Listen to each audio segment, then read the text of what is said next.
friends, welcome to our channel Real Dream Tutorial। तो दोस्तों, आज के इस वीडियो में मैं जैकबोर्ड का जैकबोर्ड क्लास 10 जैकबोर्ड क्लास 10 के लिए मोस्ट इम्पोर्टेंट क्वेश्चन लाया हूँ बच्चों, जो कि आपके बोर्ड एग्जाम में डायरेक्ट यहाँ से क्वेश्चन देखने को मिलेंगे। और ये जितने भी क्वेश्चन है बच्चों, सारे अरेंज किया हुआ है कि कब पूछा गया है, नहीं पूछा गया है। अगर इस तरह से आप तैयारी करते हैं तो आपके फाइनल एग्जाम में ज़्यादा से ज़्यादा क्वेश्चन यहीं से टैली कर जाएंगे। ये मेरा मतलब एक्सपीरियंस के अनुसार मैं आप लोगों को बता रहा हूँ, और ये सारा आप लोगों को ये चैप्टर वाइज मैं यहाँ पे क्वेश्चन लिया हूँ, और जो क्वेश्चन ज़्यादातर पूछा जाता है वही सारे क्वेश्चन का संग्रह मैं लाया हूँ। और ये क्वेश्चन अगर आप एक बार देख लेते हैं बच्चों, तो आप लोग का ये तय है कि आप लोग का मार्क्स कटने वाला नहीं होगा, ये मुझे विश्वास है। तो एक बार आप लोग ज़रूर देखिएगा इस वीडियो को, और आप लोग एग्ज़ाम के लिए जाइएगा तो आप लोग को अपने आप पे और मेरे ऊपर इतना विश्वास हो जाएगा कि अगली बार से आप लोग खुद मेरे चैनल को खोजते हुए आइएगा। तो चलिए, इसमें जो है टोटल जितने भी क्वेश्चन है, सारे क्वेश्चन है बच्चों VVI है। मोस्ट इम्पोर्टेंट क्वेश्चन है, क्या है? मोस्ट इम्पोर्टेंट क्वेश्चन है, मोस्ट इम्पोर्टेंट क्वेश्चन है, ठीक है। ये सारे जो है बच्चों मोस्ट इम्पोर्टेंट क्वेश्चन है। एक बार देखिए और आराम आराम से इसको कंप्लीट करते जाइए, और देखिएगा कि आप लोग गर्दा उड़ा के आइएगा अपने एग्जाम के लिए। मुझे पूरा विश्वास है बच्चों कि आप लोग वीडियो जरूर देखिएगा और इस वीडियो से लाभ भी जरूर उठाइएगा। तो चलिए, यहाँ पे हम लोग सामाजिक विज्ञान यानी कि सोशल साइंस जो कि क्लास 10 के लिए है बच्चों, और यहाँ पे चैप्टर वाइज सब्जेक्टिव आप लोग को सब्जेक्टिव टाइप क्वेश्चन देखने को मिलेगा। तो चलिए, हम वीडियो में बने रहिए और वीडियो को बिना स्किप किए हुए पूरा वीडियो को ध्यान से देखिएगा, ठीक है। देखिए यहाँ पे क्या दिया हुआ है बच्चों, जब फ्रांस दिखता है तो बाकी यूरोप को सर्दी जुकाम हो जाता है। यह कथन किसका है बच्चों? तो यहाँ पे जब फ्रांस छिपता है तो बाकी यूरोप को सर्दी जुकाम हो जाता है, यह कथन किसका है बच्चों? तो यह कथन है सम्राट लुई 14वां का। किसका है? सम्राट लुई 14वां का, ठीक है। ठीक है, लुई 14वां का कथन है। चलिए, इसी प्रकार से हम लोग नेक्स्ट क्वेश्चन की ओर बढ़ते हैं।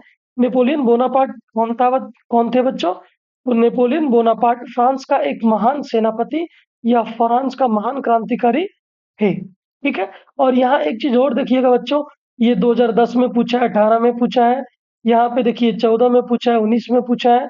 तो जो भी है बच्चों, यहाँ डेट के साथ हम सारे क्लियर लिखे हैं, ताकि आपका जो एग्जाम में आने का जो चांस बनता है, कैसा क्वेश्चन आने का चांस ज्यादा है, वो देखिएगा। और आज रात में बच्चों आप लोग का हम लाइव क्लास लेने की कोशिश करेंगे 7 बजे से। वहां पे आप लोग जुड़ के ऑब्जेक्टिव क्वेश्चन का आंसर करिएगा, ठीक है। तो ध्यान दीजिएगा यहाँ पे क्या है, ठीक है। तो नेपोलियन बोनापार्ट कौन था बच्चों? अब देखिए, नेपोलियन बोनापार्ट फ्रांस का एक महान सेनापति था, और यहाँ पे भी सेम क्वेश्चन दिया है कौन थे, तो उसको रहने दीजिए। आगे ध्यान दीजिए आप लोग क्या है, यहाँ पे ध्यान दीजिएगा। अंग इटली को सॉरी अंग इटली की स्थापना किसने की थी? तो बच्चों, अंग इटली की स्थापना जो है बच्चों, यूसेपे मैथेसनी ने की थी। यूसेपे मैथेसनी ने कौन किए थे? यूसेपे मैथेसनी, ठीक है। ध्यान दीजिएगा, अगला क्वेश्चन की ओर आगे बढ़ते हैं। समन्वयवाद से आप क्या समझते हैं? तो समन्वयवाद से आप क्या समझते हैं बच्चों? ध्यान दीजिएगा, what do you understand by syncretism, ठीक है। तो यहाँ पे ध्यान दीजिएगा, क्रिटिज्म। तो यहाँ पे ध्यान दीजिएगा क्या है, समन्वयवाद का तात्पर्य है दो अलग अलग मान्यताओं को उनकी विभिन्नताओं और समानताओं को ध्यान में रखकर उन्हें एक साथ लाने का प्रयास करना। देखिए बच्चों, मेरे प्यारे बच्चों, ध्यान दीजिएगा आप लोग, ये सारे के सारे टॉपिक इंपॉर्टेंट है, यहाँ पे ध्यान दीजिएगा कि समन्वयवाद का मतलब क्या है? दो अलग-अलग मान्यताओं, जैसे मान लिया जाए अलग, जैसे हिंदू हो गया, मुस्लिम हो गया, उनकी भिन्नता और समानताओं को जैसे कि हम लोग अलग धर्म को मानते हैं, उन लोग अलग धर्म, उन लोग का नियम मतलब उन लोग का रहन-सहन अलग है, थोड़ा-सा भिन्न रहता है। तो ये सबको ध्यान में रखते हुए एक साथ लाने का प्रयास करना ही क्या कहलाता है बच्चों? समन्वयवाद। ठीक है? नेक्स्ट क्वेश्चन की ओर ध्यान दीजिएगा।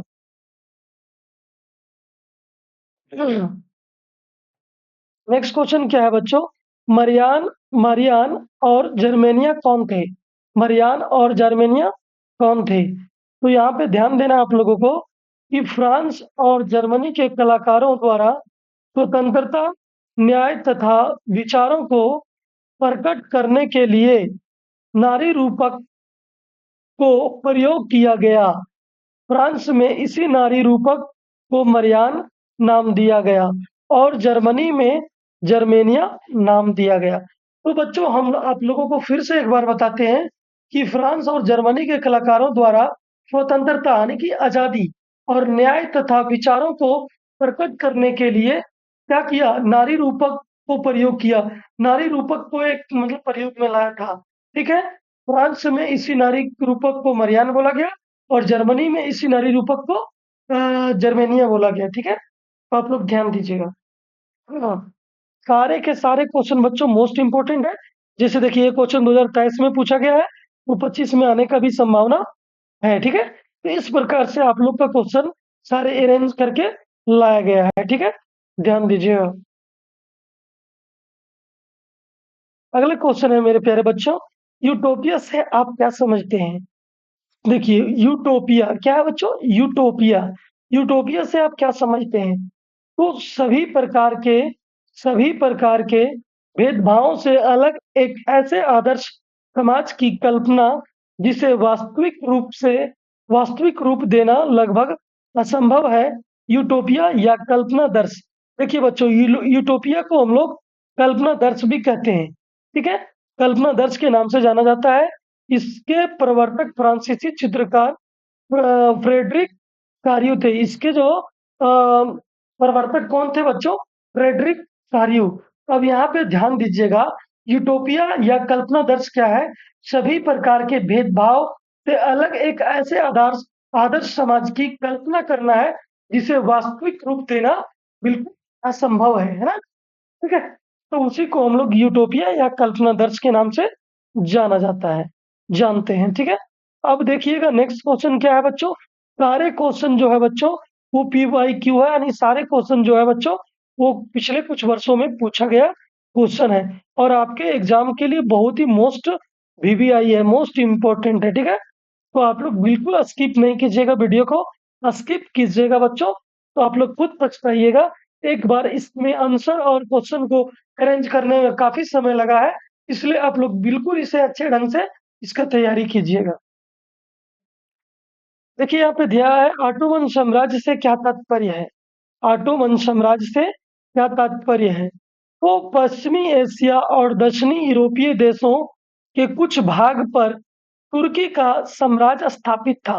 यानी पश्चिमी एशिया बच्चों और दक्षिणी यूरोपीय देशों के कुछ भाग पर तुर्की का साम्राज्य स्थापित था, जिसे ऑटोमन साम्राज्य कहा गया था। ठीक है? यूनान इसका एक महत्वपूर्ण भाग था।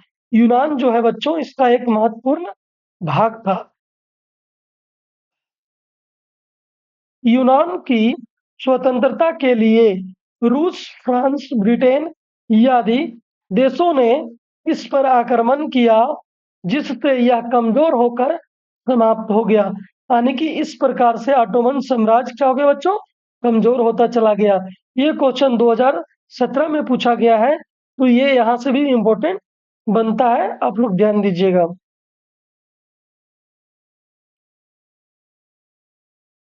ठीक है बच्चों, यहाँ पे क्या है? निरंकुश निरंकुशवाद से आप क्या समझते हैं? निरंकुशवाद से आप क्या समझते हैं? तो ध्यान दीजिएगा बच्चों, निरंकुशवाद का सामान्य अर्थ एक ऐसी सरकार या शासन व्यवस्था है जिसकी सत्ता पर किसी प्रकार का कोई अंकुश नहीं होता। मतलब जैसे राजा महाराजा के समय में होता था बच्चों, जिसमें राजा महाराजा का कोई लगाव मतलब लगाम नहीं होता था, जो मन में आता था जैसा चलाना चाहते थे वैसे चलाते थे। वही हो गया, यानी कि जिसकी सत्ता पर किसी प्रकार का कोई अंकुश मतलब किसी प्रकार का कोई रोक नहीं होता था, कोई रोक टोक नहीं होता।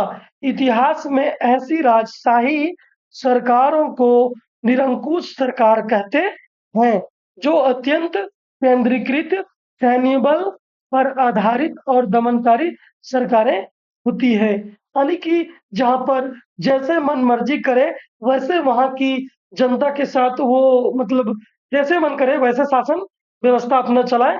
वही वैसे ही शासन व्यवस्था को हम लोग क्या कहते हैं, निरंकुश व जहाँ पे किसी प्रकार का कोई बाउंड्री नहीं हो, किसी प्रकार का रोक टोक नहीं हो। ठीक है, नेक्स्ट क्वेश्चन की ओर आगे बढ़ते हैं बच्चों। ध्यान दीजिएगा, सारे के सारे क्वेश्चन मोस्ट इंपोर्टेंट है बच्चों। देखिए यहाँ पे दिया है, फ्रांसीसी लोगों के बीच सामूहिक पहचान का भाव पैदा करने के लिए फ्रांसीसी क्रांतिकारियों ने क्या कदम उठाए। देखिए बच्चों, फ्रांसीसी लोगों के बीच बहुत सारे भेदभाव थे, उसको हटाकर एक उन लोगों का सामूहिक पहचान, जिससे हमारे यहाँ पे हम लोग जैसे क्या बोलते हैं, यहाँ भारत में हिंदू मुस्लिम सिख ईसाई हैं, लेकिन हम लोग क्या बोलते हैं, सब भारतीय हैं, सब हम लोग इंडियन है ना। हमारा एक राष्ट्र मतलब हमारा एक राष्ट्र है, उसमें हमारे राष्ट्र के लिए सभी लोगों के लिए एक कानून व्यवस्था है। तो इस प्रकार उन लोगों के लिए सामूहिक पहचान का भाव पैदा करने के लिए क्या कदम उठाया गया था बच्चों, वो ध्यान दीजिएगा। तो नागरिकों में सामूहिक पहचान अथवा एक राष्ट्र के नागरिकों एक राष्ट्र के नागरिक होने का भाव पैदा करने के लिए क्रांतिकारियों द्वारा निम्नलिखित उपाय किए गए निम्नलिखित उपाय किए गए। अब यहाँ पे ध्यान दीजिएगा बच्चों, क्या किया गया। पितृभूमि पितृभूमि मतलब क्या होता है बच्चों, अपने पापा की संपत्ति है ना, पिता की भूमि। पितृभूमि का नागरिक जैसे राष्ट्रवादी विचारों को प्रोत्साहन दिया गया। यानी कि पितृभूमि यानी कि जो उनका वंशज का जो भूमि होता था उसको, तथा नागरिक जैसे राष्ट्रवादी विचारों को बढ़ावा दिया। दूसरा क्या है बच्चों, नागरिकों नागरिकों के एक समान अधिकारों का समर्थन किया गया। नए राष्ट्र ध्वज का निर्माण किया गया। एक केंद्रीय प्रशासनिक व्यवस्था लागू की गई तथा सभी नागरिकों के लिए एक समान कानून बनाए गए। तो वही बात बोले बच्चों कि जिस प्रकार भारत में यानी कि सबका सामूहिक पहचान बनाने के लिए एक कानून व्यवस्था है, सबके लिए एक राष्ट्रीय ध्वज है, सबके लिए यानी कि सबका जो देश का जो नियम कानून है उसको मानना सभी के लिए, सभी धर्म के लिए सर्वोपरि है। उसी प्रकार यहाँ पे भी व्यवस्था किया गया था। तो नेक्स्ट पॉइंट को हम देख लेते हैं, आंतरिक आयात निर्यात शुल्क समाप्त कर दिए गए। क्षेत्रीय बोलियों के स्थान पर फ्रेंच को जन सामान्य की भाषा बनाने का प्रयास किया गया। यानी कि जैसे कि अभी भी बच्चों, अगर हमें हमें एकता चाहिए तो हमें सारे भाषा पर बल ना देकर किसी एक भाषा को जो पूरे राष्ट्र में चलाया जाए, तो वहां पे उस मतलब क्षेत्र के लोग, उस जगह के लोग की सामूहिक पहचान हो सकेगी। मतलब सब लगेंगे कि एक जैसे, एक जगह के एक लोग जैसे मिले जुले हैं। ठीक है, ठीक है, इसलिए इस पे जोर दिया गया था। नेक्स्ट क्वेश्चन को ध्यान दीजिएगा बच्चों, क्या है अगला क्वेश्चन।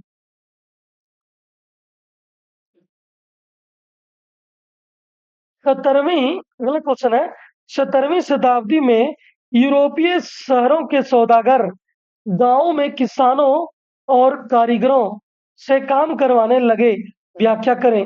देखिए बच्चों, जब ये 17वीं शताब्दी का जब समय था बच्चों, उस समय यूरोपीय शहरों के सौदागर गांवों में किसानों और कारीगरों से काम करवाने लगे 17वीं सदी में। इसका क्या रीजन होगा और क्यों करवाने लगे थे, इसको हम लोग समझेंगे। ठीक है, इंग्लिश वाले इंग्लिश में क्वेश्चन दिया गया है, ध्यान दीजिएगा। ठीक है, तो देखिए यहाँ पे किस प्रकार है बच्चों, आप लोग ध्यान दीजिएगा। तो खुले क्षेत्रों की व्यवस्था का अलोप होना, यानी कि बच्चों गांवों में खुले खेतों की व्यवस्था थी, खुले खेतों की व्यवस्था थी, अर्थात भूमि मुक्त थी और उसे कोई भी उत्पादन के लिए प्रयुक्त कर सकता था। मतलब किसी का रोक टोक नहीं था, जहां मन करे वहां आप लोग खेती कर सकते थे, इस प्रकार की व्यवस्था थी। परंतु जैसे जनसंख्या बढ़ने लगी, खुले खेतों की व्यवस्था लुप्त होने लगी। यानी कि जिस प्रकार धीरे धीरे जनसंख्या बढ़ने लगी, उस प्रकार लोग कब्जा करने लगे और वो खुले खेतों की जो खुले खेतों की जो व्यवस्था थी बच्चों, वो लगभग गायब सी होने लगी थी। संपन्न जमींदारों ने खुले खेतों की बाड़ाबंदी शुरू कर दी। और देखिए बच्चों, जो बड़े बड़े जमींदार थे, जो संपन्न जमींदार थे बच्चों, वो क्या करने लगे, अपने अपने खेतों को घेरावा करने लगे, बाउंड्री करने लगे और इस प्रकार से अपना अपना कब्जा करने लगे। ठीक है, तो आप लोग ध्यान से समझिएगा, ये वीडियो मोस्ट इंपोर्टेंट है बच्चों। आपके एग्जाम में सारे के सारे क्वेश्चन लगभग यहीं से रहेंगे, आप लोग ध्यान दीजिएगा। अगला क्या है बच्चों, यहाँ पे ध्यान दीजिएगा। दूसरा पॉइंट देखिएगा, छोटे किसान और निर्धन किसान। छोटे किसान और निर्धन किसान, तो यहाँ पे देखिए क्या समझाया गया बच्चों। पहले उनके पास आजीविका के लिए साझा खेत थे, जहां वे ईंधन, बोरियां, सब्जियां, भूसा और चारा आदि बीनकर काम चलाते थे। अब उनके पास आय का कोई स्रोत नहीं बचा था। देखिए बच्चों, अब क्या हो गया कि ये जो छोटे छोटे किसान थे, तो सब अपना अपना जमीन को मतलब चकबंदी करा लिया गया। तो क्या हुआ बच्चों कि अब इन लोग के पास, जो छोटे किसान और निर्धन किसान थे, पहले उनके पास अपना जीविका चलाने के लिए, अपना लालन पालन करने के लिए, उन लोगों के पास अलग अलग तरह तरह के जैसे कि ईंधन, बेरिया, सब्जियां, भूसा और चारा आदि बीनकर अपना काम चलाते थे। लेकिन अब उनके पास आय का कोई स्रोत नहीं बचा था। ठीक है बच्चों, अगला पॉइंट पे हम ध्यान देते हैं। क्या अगला पॉइंट, ध्यान दीजिएगा। छोटे खेत, अब जो बच्चों सब अपना अपना कब्जा कर लिया था, जनसंख्या बढ़ गया था, तो यानी कि जो बड़े बड़े खेत दिखते थे, वो अब क्या छोटे छोटे खेतों में टुकड़े में बट गए थे। जैसे ही संपन्न जमींदारों ने भूमि का अधिग्रहण प्रारंभ किया, निर्धनों के पास छोटे खेत रह गए, जो उनके परिवार के सभी सदस्यों के लिए काम उपलब्ध करा सकते थे। अतः जब व्यापारी उस ओर आने लगे और उन्होंने उत्पादन के लिए अग्रिम पैसे देने का प्रस्ताव किया, तो किसान तुरंत तैयार हो गए। यानी कि जब उनके पास छोटे छोटे खेत थे, तो क्या मतलब अब वो अपने खेत से अपने परिवार को मतलब क्या अपने परिवार के लालन पालन के लिए वो यानी कि जितने भी जो साधन है उसको उपलब्ध कराने के लिए अब क्या करने लगे। अब अतः जब व्यापारी उस ओर आने लगे और उन्होंने उत्पादन के लिए अग्रिम पैसे देने लगे, यानी कि उसको जो जब वो खेती करते थे वो छोटा सा जगह में, तो उस उत्पादन के बदले उन लोगों को अच्छा खासा पैसा देते थे। तो ये जो प्रस्ताव जब रखे, जो व्यापारी लोग आए, तो उन लोग क्या हो गए, तुरंत तैयार हो गए बच्चों। तो इस प्रकार से हम लोग समझ करके लिखेंगे, सारे टॉपिक को एक एक करके क्लियर करेंगे। ठीक है, ध्यान दीजिएगा। आगे चलते हम लोग क्या है, अगला क्वेश्चन की ओर बढ़ते हैं बच्चों। सारे के सारे क्वेश्चन बच्चों 2025 के एग्जाम में आने वाले क्वेश्चन है, एकदम मोस्ट वीवीआई क्वेश्चन है, सारे के सारे वीवीआई है। आप इतना कंप्लीट कर लीजिएगा, तो आपका कहीं से एक भी नंबर कटने वाला नहीं है। एक बार विश्वास करके आप लोग सारे क्वेश्चन को क्लियर करके जाइए। देखिए यहाँ पे क्या है बच्चों, बाल्कन प्रदेशों में राष्ट्रवादी तनाव क्यों पनपा। यानी जो बाल्कन प्रदेश था बच्चों, तो वहां पे जो राष्ट्रवादी तनाव क्यों पनपा, तो हम लोग समझने का प्रयास करते हैं कि बाल्कन राज्यों के बहुत से नागरिक ईसाई थे। यानी कि बाल्कन राज्यों के बहुत से जो नागरिक थे बच्चों, वो क्या थे, ईसाई थे। परंतु टर्की के मुसलमान जिनके अधीन ये देश था, यानी टर्की के मुसलमान जिनके अधीन ये मतलब देश था, उन पर मनमाने प्रकार के अत्याचार करते थे। यानी कि मतलब ये जो यहाँ पर टर्की मुसलमान जिनके अधीन में ये देश था बच्चों, वो उन लोगों पर मनचाहे अत्याचार, मनमाने तरीके से अत्याचार करते थे। ठीक है, इसलिए वहां तनाव पनपने लगा था। आगे ध्यान देते, दूसरा पॉइंट क्या है बच्चों, देख लेते हैं यहाँ से। 19वीं शताब्दी में टर्की का साम्राज्य काफी शिथिल हो गया था और उसे यूरोप का बीमार अनिसिक मैन ऑफ यूरोप कहा जाने लगा।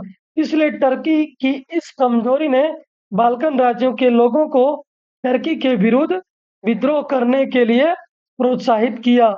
नेक्स्ट पॉइंट देख सकते हैं, फ्रांस की क्रांति और नेपोलियन के युद्धों ने राष्ट्रवाद की भावना को बढ़ावा दिया, जिसके प्रभाव में बाल्कन राज्यों के लोगों ने स्वतंत्रता के लिए संघर्ष छेड़ दिया।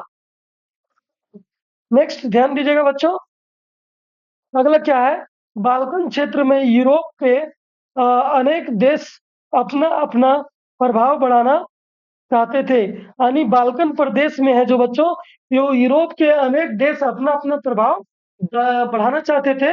इसलिए उन्होंने वहां की समस्या वहां की समस्या को और भी उलझनपूर्ण बना दिया। रूस, इंग्लैंड और ऑस्ट्रिया हंगरी के आपस स्वार्थों ने बाल्कन क्षेत्र में तनाव का सा वातावरण तैयार कर दिया, जिसके कारण बच्चों बाल्कन बाल्कन प्रदेशों में राष्ट्रवादी तनाव पनपा था। इस बात को आप लोग बढ़िया से ध्यान दीजिएगा और सारे को लिख करके अच्छा से आप लोग कंप्लीट करके ही एग्जाम हॉल के लिए जाइएगा।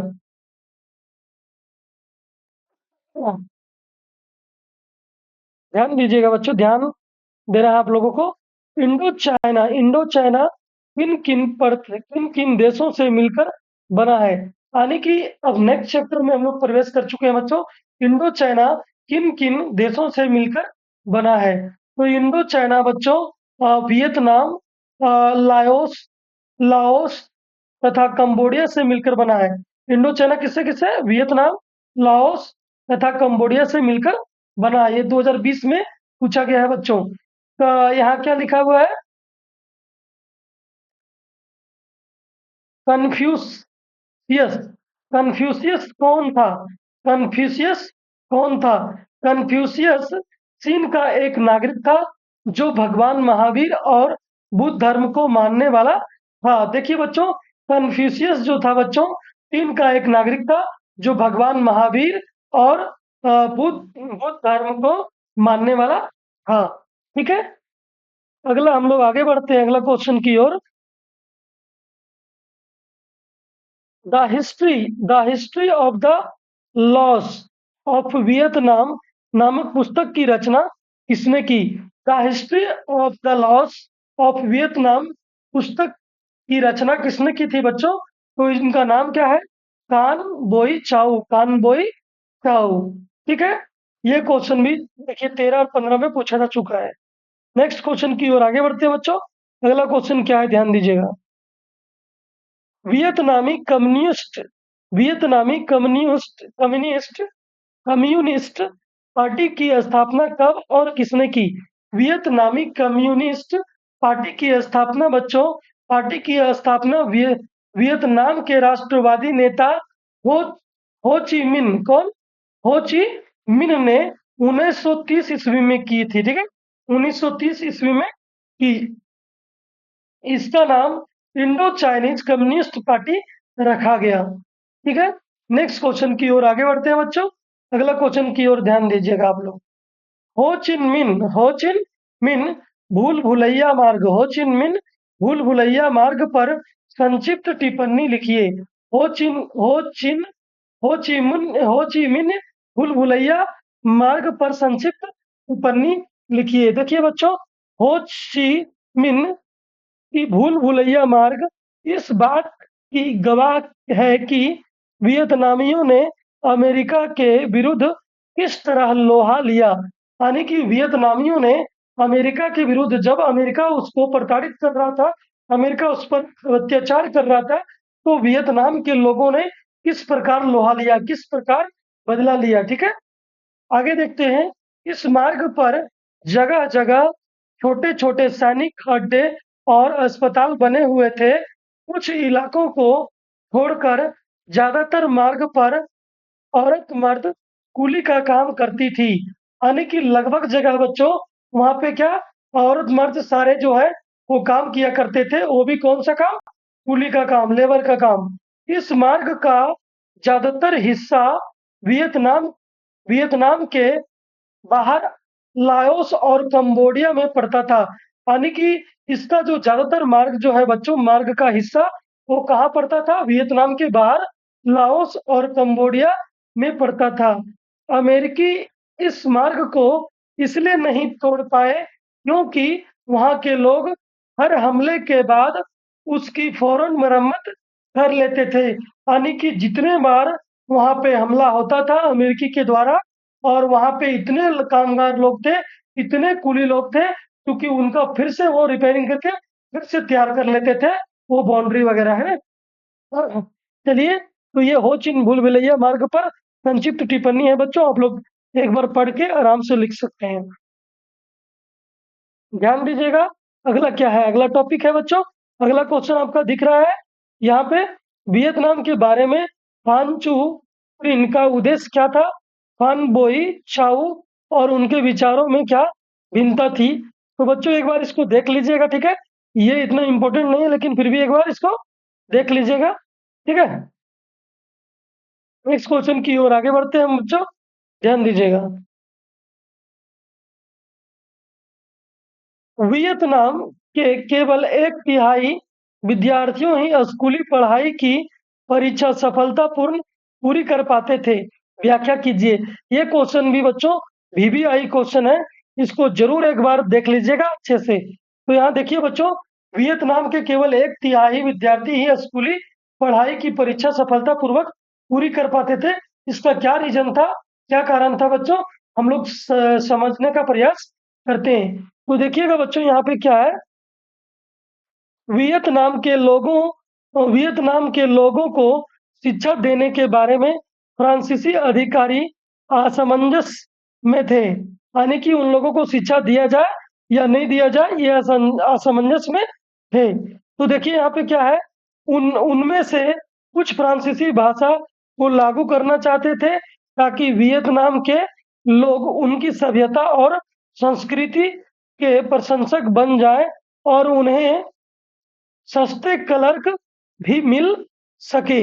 देखिए बच्चों यहाँ पे वो क्या करते थे कि ये चाहते थे फ्रांसीसी भाषा, वहां पे उनके साथ भी यानी कि फ्रांसीसी भाषा को लागू करना चाहते थे ताकि वियतनाम के लोग उनकी सभ्यता और संस्कृति के प्रशंसक बन जाए, ताकि उनको फॉलो करें।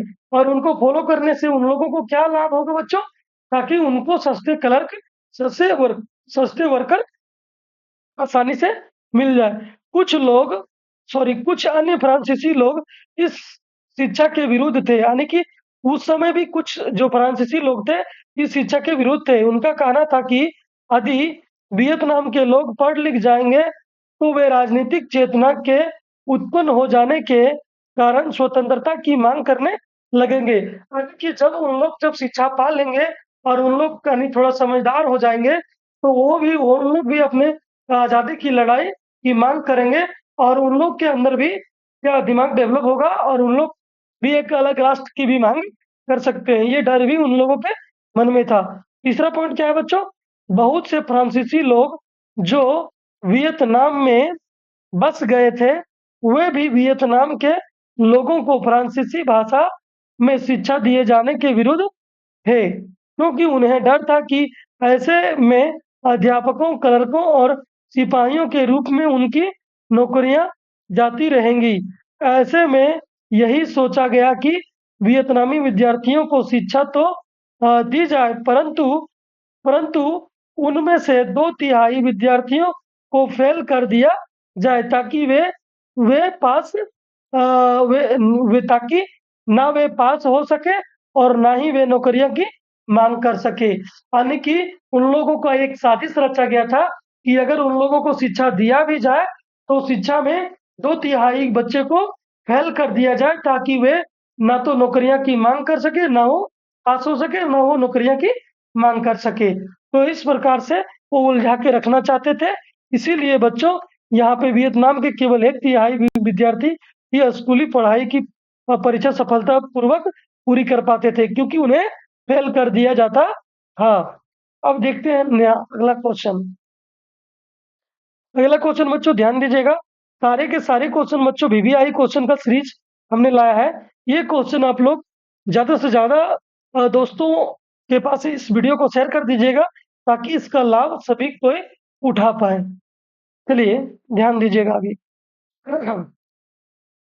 कारण बताइए क्यों शहरों में, कारण बताइए क्यों कारण बताइए क्यों शहरों में असहयोग असहयोग आंदोलन धीमा पड़ गया। कारण बताइए क्यों शहरों में असहयोग आंदोलन धीमा पड़ गया बच्चों। तो असहयोग आंदोलन का जो शहरों में धीमा पड़ जाना, इसका निम्न कारण थे बच्चों। तो हम लोग ध्यान देते हैं, पहला क्या था।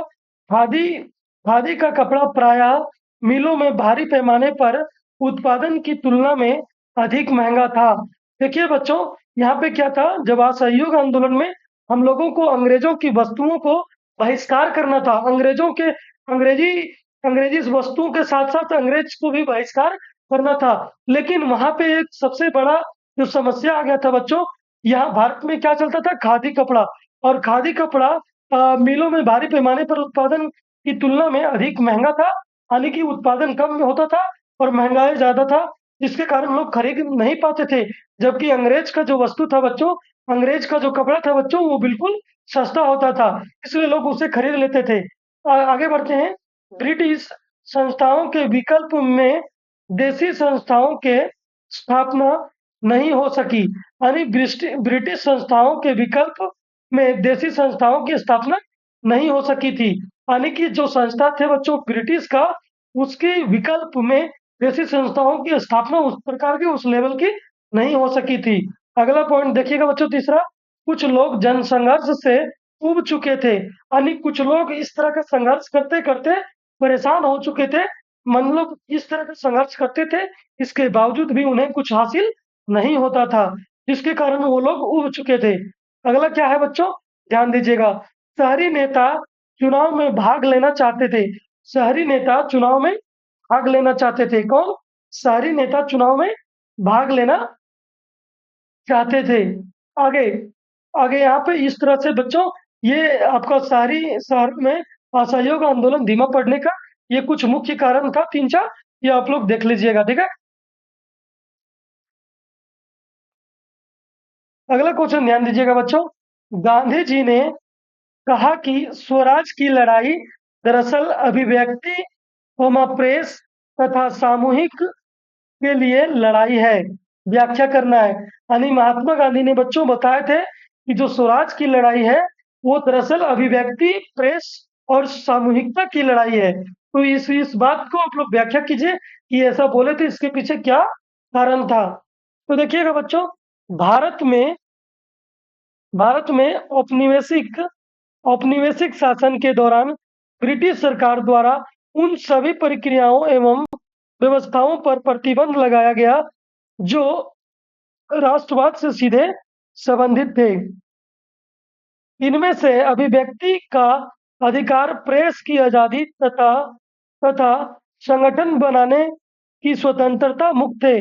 असहयोग आंदोलन के काल में महात्मा गांधी ने जब स्वराज को अपना उद्देश्य घोषित किया, तो उन्होंने ये विचार व्यक्त किए। उनके अनुसार वाणी की स्वतंत्रता, यानी कि बोलने की, बात रखने की स्वतंत्रता, प्रेस की आजादी और संगठन बनाने की आजादी के बिना कोई भी राष्ट्र नहीं पनप सकता। यानी कि बच्चों, इनका मुख्य उद्देश्य क्या था बच्चों, स्वराज बनाने की प्रति। तो देखिए, ये चाहते थे कि हमें बोलने की स्वतंत्रता, अपनी बात रखने की स्वतंत्रता मिले, प्रेस की आजादी हो, यानी कुछ भी हम लोग छाप सकते हैं, सभी लोगों तक भेज सकते हैं, और संगठन बनाने की आजादी के बिना कोई भी राष्ट्र नहीं पनप सकता। ये इनको मालूम था, किनको? महात्मा गांधी को। यदि देश को बाहरी वर्चस्व से मुक्ति दिलानी है, तो इन स्वतंत्रताओं को बहुत ही महत्वपूर्ण समझना चाहिए। यदि ये तीनों आजादियां नहीं होंगी, तो फिर राष्ट्रवाद भी नहीं होगा। राष्ट्रवाद को अपने संजीवन के लिए ये तीनों स्वतंत्रताएं ये तीनों स्वतंत्रताएं अवश्य चाहिए। महात्मा गांधी इस तथ्य को जानते थे, इसलिए वे इन वे इन आजादियों की विशेषता वकालत करते थे। इसके अभाव में कोई राष्ट्रवाद के विषय में सोच भी नहीं सकता। देखिए बच्चों, जब यहाँ पे अगर कहीं पे भी अगर बोलने की स्वतंत्रता नहीं रहेगी, प्रेस यानी कि आप लोगों को यानी कि अधिक से अधिक लोगों को सूचना पहुंचाने यानी प्रेस की स्वतंत्रता नहीं रहेगी बच्चों, और संगठन बनाने की स्वतंत्रता नहीं रहेगी, कोई भी नया राष्ट्र बनाने में आप सफल नहीं हो सकता था। इसलिए बच्चों ये बोले थे महात्मा गांधी, क्या बोले थे कि स्वराज की लड़ाई दरअसल अभिव्यक्ति, प्रेस और सामूहिकता के लिए लड़ाई है। इसीलिए ये बात को रखे थे कौन? महात्मा गांधी। आगे ध्यान दीजिएगा बच्चों, क्या अगला क्वेश्चन? खिलाफत आंदोलन पर संक्षिप्त टिप्पणी लिखिए। खिलाफत आंदोलन पर संक्षिप्त टिप्पणी लिखिए। खिलाफत आंदोलन पर संक्षिप्त टिप्पणी कैसे? देखिए बच्चों क्या है, खिलाफत आंदोलन मोहम्मद अली व शौकत अली नामक दो बंधुओं ने चलाया था। यानी खिलाफत आंदोलन को कौन कौन चलाया था बच्चों? मोहम्मद अली व अली शौकत अली नामक दो बंधुओं ने चलाया था। प्रथम विश्व युद्ध में ऑटोमन तुर्की की हार हुई थी। प्रथम विश्व युद्ध में किसकी हार हुई थी? ऑटोमन तुर्की की हार हुई थी। ऐसी अफवाहें फैली हुई थी कि इस्लामिक विश्व के आध्यात्मिक नेता खलीफा ऑटोमन साम्राज्य पर एक बहुत सख्त शांति संधि थोपी जाएगी। सुल्तान को शक्तियों से वंचित कर दिया गया। यहाँ यहाँ यहाँ तक कि उन क्षेत्रों में भी जो उनके नियंत्रण में रह गए थे। इससे भारत को मुसलमानों में रोष पैदा हुआ। यानी कि जब ये बात रखा गया बच्चों, तो क्या हुआ कि मुसलमानों में एक रोष पैदा हो गया। उसके बाद देखिए बच्चों यहाँ पे क्या है, आगे बढ़ते हैं। आगे ध्यान दीजिएगा बच्चों, क्या है, खलीफा ने आत्मसम्मान की रक्षा के लिए मार्च 1919 में खलीफा ने आत्मसम्मान की रक्षा के लिए मार्च 1919 में एक खिलाफत समिति का गठन किया गया। एक खिलाफत समिति का गठन किया गया। मोहम्मद अली और शौकत अली बंधुओं के साथ साथ कई युवा मुस्लिम नेताओं ने इस मुद्दे पर संयुक्त कार्रवाई की संभावना तलाशने के लिए महात्मा गांधी के साथ वार्तालाप की। सितंबर 1920 में महात्मा गांधी सहित दूसरे नेताओं ने यह बात मान ली कि खिलाफत आंदोलन के समर्थन और स्वराज के लिए एक असहयोग आंदोलन शुरू किया जाना चाहिए। तो इस प्रकार से बच्चों ये आपका खिलाफत आंदोलन की शुरुआत हुई थी। ठीक है, आप लोग ध्यान दीजिएगा। नेक्स्ट क्वेश्चन देखिए बच्चों, मोस्ट इंपोर्टेंट क्वेश्चन है और जालियांवाला बाग का हत्याकांड, जो कि मोस्ट वीवीआई क्वेश्चन है बच्चों। जालियांवाला बाग हत्याकांड पर संक्षिप्त टिप्पणी लिखें। तो बच्चों ये जलियांवाला बाग जो है बच्चों, ये हत्याकांड जो हुआ था बच्चों, ये जलियांवाला बाग जो है ये कहाँ है बच्चों? अमृतसर में है। कहाँ है? अमृतसर में बच्चों। तो ये बच्चों यहाँ पे क्या किया था कि बैसाखी मेला लगा हुआ था। क्या लगा हुआ था? बैसाखी मेला। और वहां पे जो बच्चों अंग्रेजों के खिलाफ जो बहिष्कार के लिए एक बहुत बड़ी सभा रखी गई थी, वहां पे मीटिंग होने वाला था और वहां पे सारे बड़े बड़े नेता शामिल थे। वहां पे मिलकर कैसे विरोध किया जाए, वहां तक कि अंग्रेजों का कपड़ा वगैरह जितने भी अंग्रेजों का वस्तुओं का कैसे बहिष्कार किया जाना है, कैसे अंग्रेजी शासन व्यवस्था को नस्तो नाबूद यानी तोड़ देना है, उसके प्रति बात होने वाला था। लेकिन इसका सूचना जो है बच्चों वो जनरल डायर को मालूम हो चुका था। इसके बाद जनरल डायर ने वो अपने सेना को आदेश दे दिया गया और वो पूरा मेला की जो ये बाग था बच्चों उसको घेर लिया गया और यानी कि सेना के द्वारा अंधाधुंध गोलियों के साथ फायरिंग करने का आदेश दे दिया, जिसके कारण कई हजारों लोगों की मृत्यु हो गई। उसके बाद देखते हैं हम लोग यहाँ पे पढ़ के समझते हैं कि किस प्रकार हुआ था। ये बहुत ही दुखद घटना था बच्चों, ये भारत की दृष्टिकोण से। ठीक है, तो यहाँ पे ध्यान दीजिएगा कि जलियांवाला बाग हत्याकांड से भारतीयों का अंग्रेजी शासन से विश्वास जाता रहा और वे ऐसे शासन से छुटकारा पाने के लिए उग्र और क्रांतिकारी मार्ग पर चल पड़े। सरकार ने भी अपना दमन चक्र और तेज कर दिया। सारे पंजाब में मार्शल लॉ, यानी कि पूरे पंजाब में एक लॉ लगा गया था बच्चों, जिसे मार्शल लॉ के नाम से जाना जाता है। मार्शल लॉ लगा दिया और बड़े अत्याचार किए। महात्मा गांधी को भी कैद कर लिया गया। जेल जेल से आते ही उन्होंने पंजाब के पंजाब के हत्याकांड और मार्शल लॉ के विरुद्ध आवाज उठाई और अली भाइयों मोहम्मद अली तथा शौकत अली, जिन्होंने अंग्रेजी सरकार के विरुद्ध खिलाफत आंदोलन चलाया हुआ था, को अपने साथ मिलाकर 1920 में पहला असहयोग आंदोलन चलाया। उनके कहने पर हजारों व्यक्तियों ने सरकारी नौकरियां छोड़ दी और सरकार से मिले हुए पदक और उपाधियां त्याग दी। वकीलों ने वकालत छोड़ दी और विद्यार्थियों ने अपने स्कूल तथा कॉलेज छोड़ दिए। इस प्रकार बच्चों, जब ये आपका जलियांवाला बाग हत्याकांड हुआ था, उसके बाद गांधी जी को भी जेल भेजा गया था। जब वो निकल के आए तो 1920 में बच्चों शौकत अली और ये आपका शौकत अली और इनके साथ कौन थे बच्चों? अली भाई मोहम्मद अली, शौकत मोहम्मद अली और शौकत अली दोनों ने मिलकर ये खिलाफत आंदोलन को चालू रखे थे। इनके साथ गांधी जी ने मिलकर इस पे और इसको बल दिया और आगे बढ़ाया। नेक्स्ट क्वेश्चन की ओर ध्यान देते हैं बच्चों। अगला क्वेश्चन क्या है? अगले क्वेश्चन को ध्यान दीजिएगा बच्चों। क्या है? पूना पैक्ट। क्या है बच्चों? पूना पैक्ट। पूना पैक्ट पर संक्षिप्त टिप्पणी लिखिए। तो बच्चों, पूना पैक्ट है क्या? देखिए, महात्मा गांधी ने ब्रिटिश सरकार के सांप्रदायिक निर्णय के विरुद्ध 20 सितंबर 1932 को अनिश्चितकालीन उपवास रख लिया।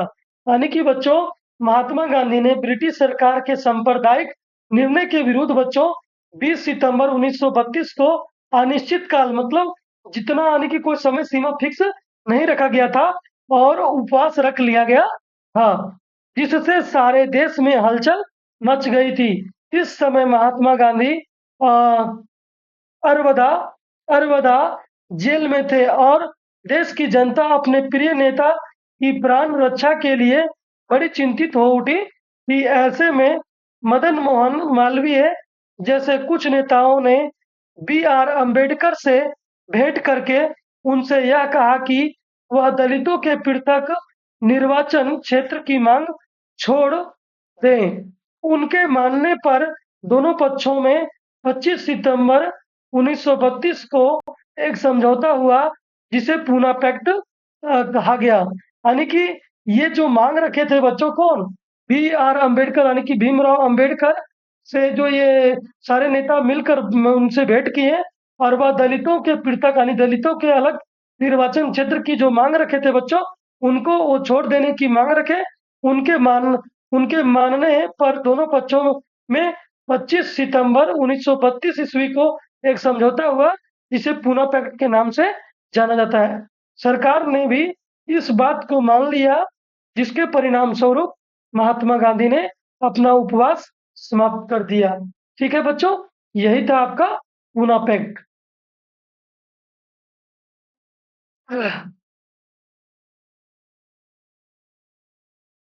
अगला क्वेश्चन ध्यान दीजिएगा बच्चों। क्या है?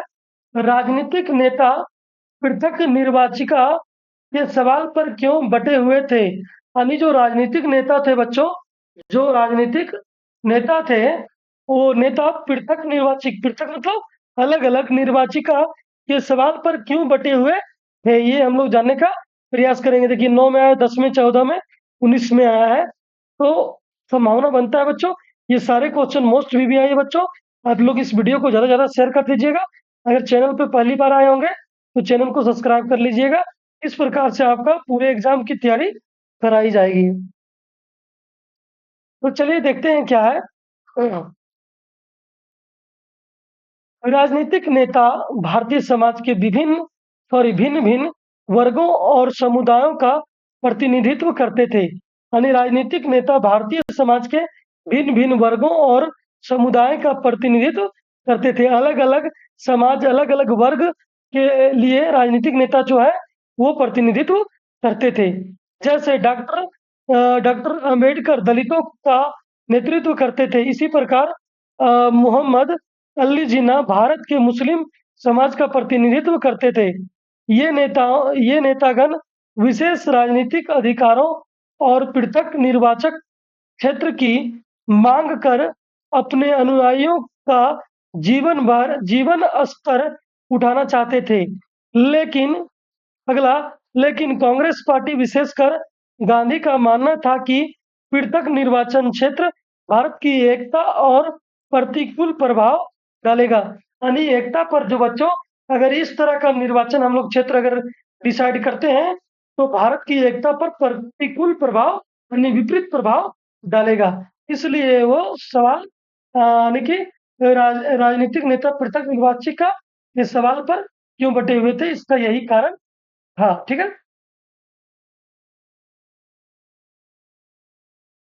नेक्स्ट ध्यान देना बच्चों क्या है आप लोगों का, इधर देखिए। पहले विश्व युद्ध के समय भारत का औद्योगिक उत्पादन क्यों बढ़ा?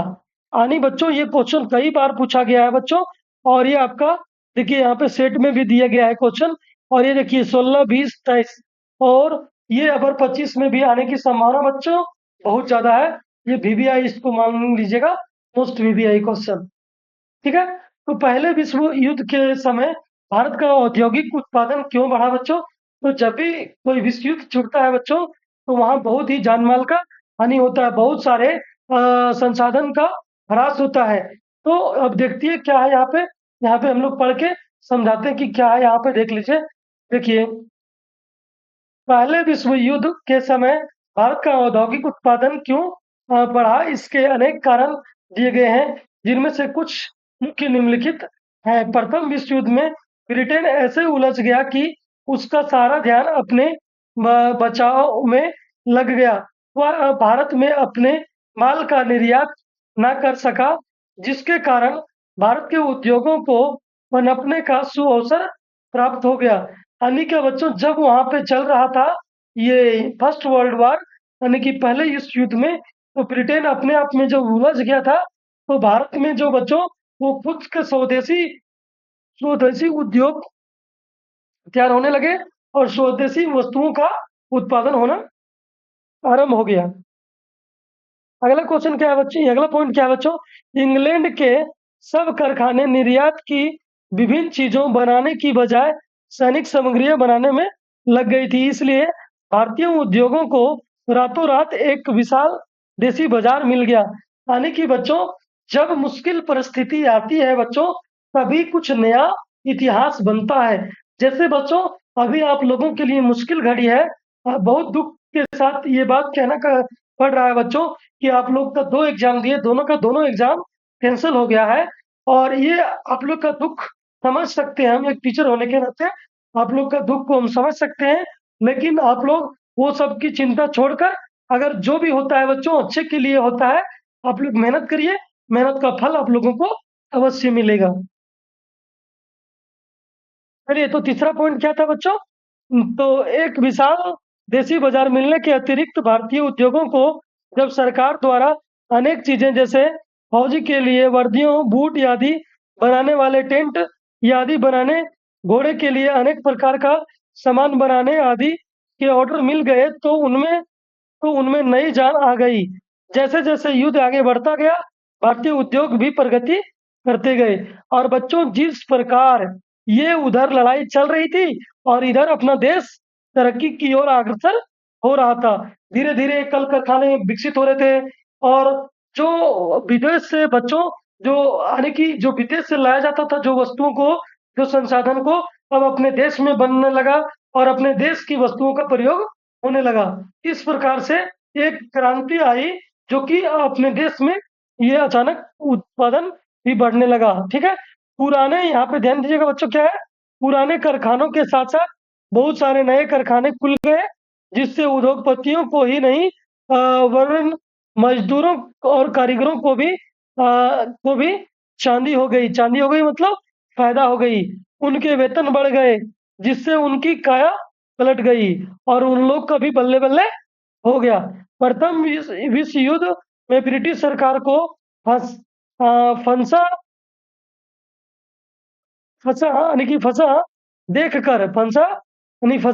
देखकर जब भारतीय नेताओं ने स्वदेशी पर अधिक बल देना शुरू कर दिया, तो भारतीय उद्योगों के लिए सोने पर सुहागा वाली बात हो गई। यानी कि जब उधर से वस्तुओं का मंगाना बंद हो गया बच्चों, यानी कि क्या बंद हो गया, उधर से वस्तुओं का यानी कि आयात बंद हो गया बच्चों, तो क्या हो गया, एक भारतीय उद्योग में एक नई क्रांति फैली और सोने पे सुहागा, यानी कि इधर तो बल्ले बल्ले हो गया। ठीक है बच्चों, आगे ध्यान दीजिएगा।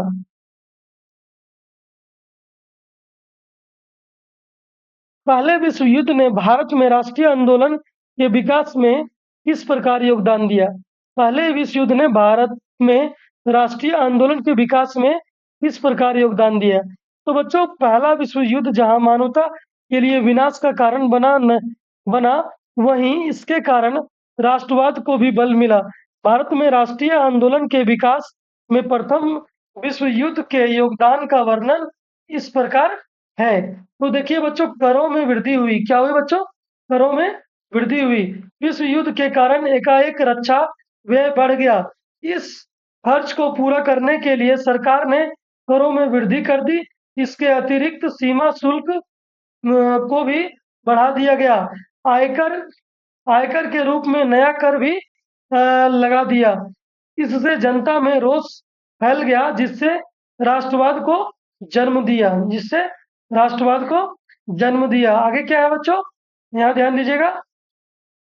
कीमतों में वृद्धि हो गई। क्या होगी? कीमतों में वृद्धि। पहले विश्व युद्ध के दौरान खाद्य पदार्थों की भारी अभाव आने की कमी हो गया, जिसके फलस्वरूप कीमतें लगभग दोगुनी हो गई।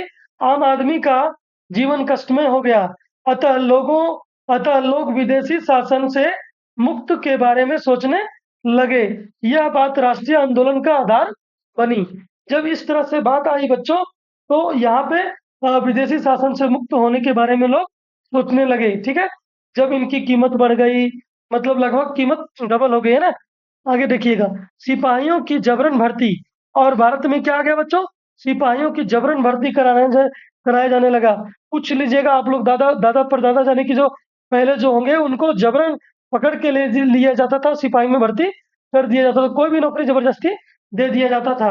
इस प्रकार से बच्चों, तो देखिए यहाँ पे क्या है कि विश्व युद्ध में अत्यधिक सैनिकों के मरने के कारण सरकार को अधिक से अधिक सैनिकों की आवश्यकता थी। अतः गांवों से नौजवानों का जबरदस्ती सेना में भर्ती किया गया।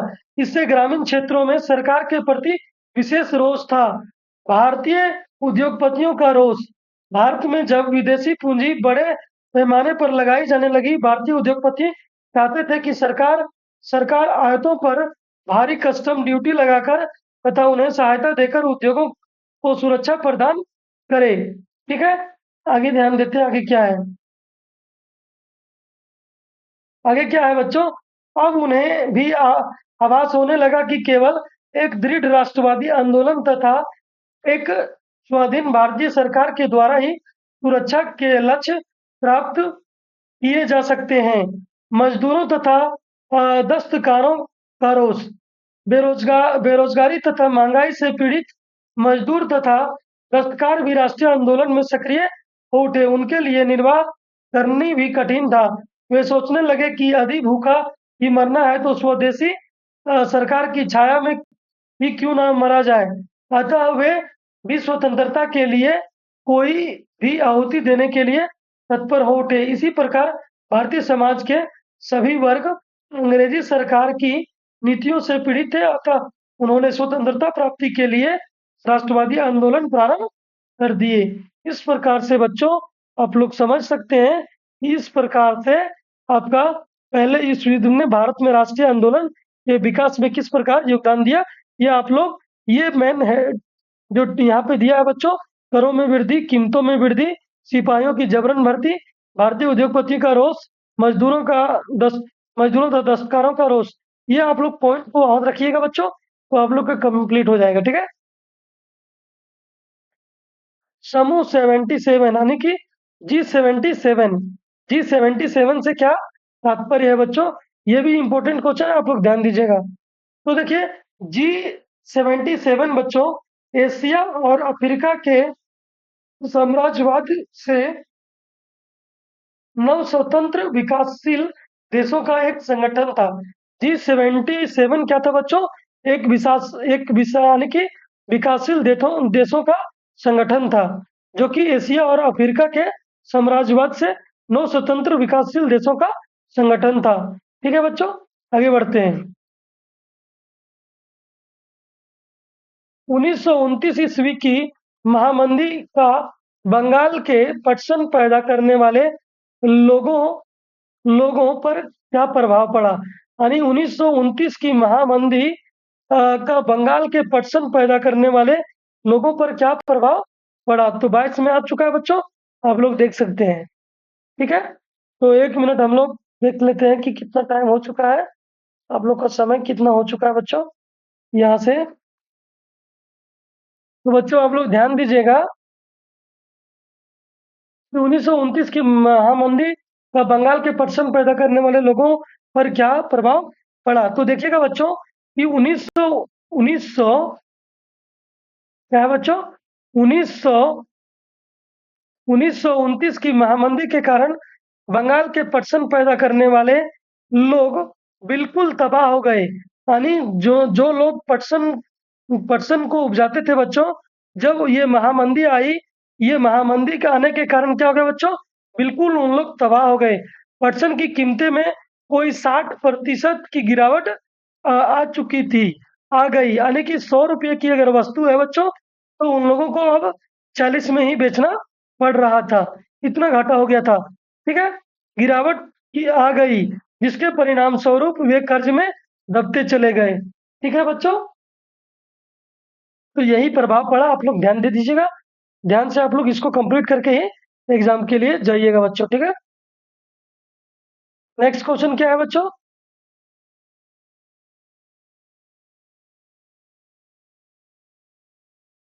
पूर्वी तट के नदी डेल्टाओं में किस प्रकार की मिट्टी पाई जाती है।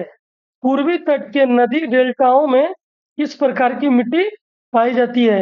ये पाई जाती है, इस प्रकार की मृदा की एक मुख्य विशेषता बताइए। तो पूर्वी तट के नदी डेल्टाओं में जलोढ़ मृदा पाई जाती है। इस प्रकार की मृदा की एक मुख्य विशेषता है कि जलोढ़ मृदा अधिक उपजाऊ होती है, इसलिए इस मृदा वाले क्षेत्रों में गहन कृषि की जाती है। ठीक है बच्चों, आगे ध्यान दीजिएगा।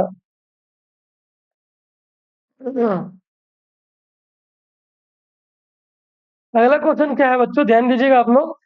महामंदी महामंदी के कारणों की व्याख्या करें। महामंदी का जो मुख्य कारण था बच्चों, वो क्या था। 9 में पूछा है, 13 में, 15 में, 23 में, तो 25 भी मोहर लगा लीजिए। ठीक है, देखिए यहाँ पे क्या है। आर्थिक महामंदी का अर्थ किसी देश की ऐसी आर्थिक दशा से है जब उत्पादन में भारी वृद्धि, लोगों की क्रय शक्ति में तीव्र गिरावट और मुद्रा के वास्तविक मूल्य में कमी आ जाए। ऐसी आर्थिक महामंदी 1929 में अमेरिका में आई थी और इससे समस्त विश्व को ग्रास बना लिया, जिसके कारण इसे महामंदी कहा जाता है। आगे ध्यान दीजिएगा, इसमें क्या क्या है। तो देखिएगा बच्चों, यहाँ क्या है, युद्ध द्वारा उत्पन्न स्थितियां। तो प्रथम युद्ध काल में सेना से संबंधित वस्तुओं की मांग में वृद्धि के कारण भारी औद्योगिक प्रसार किए गए। युद्ध के बाद उद्योग अपनी सामान्य स्थिति में आ गए। सैनिक व युद्ध संबंधी माल की मांग में तीव्र कमी के कारण आर्थिक महामंदी का जन्म हुआ। आगे देखते हैं, अगला पॉइंट क्या है बच्चों, कृषि में अत्यधिक उत्पादन। 1929 की आर्थिक मंदी का कृषि क्षेत्रों तथा समुदायों पर बहुत बुरा असर पड़ा, क्योंकि औद्योगिक उत्पादों की तुलना में खेतीहार उत्पादों की कीमतों में भारी कमी आई और ज्यादा समय तक कमी बनी रही। उत्पादन की लागत की तुलना में कीमतें घट गई।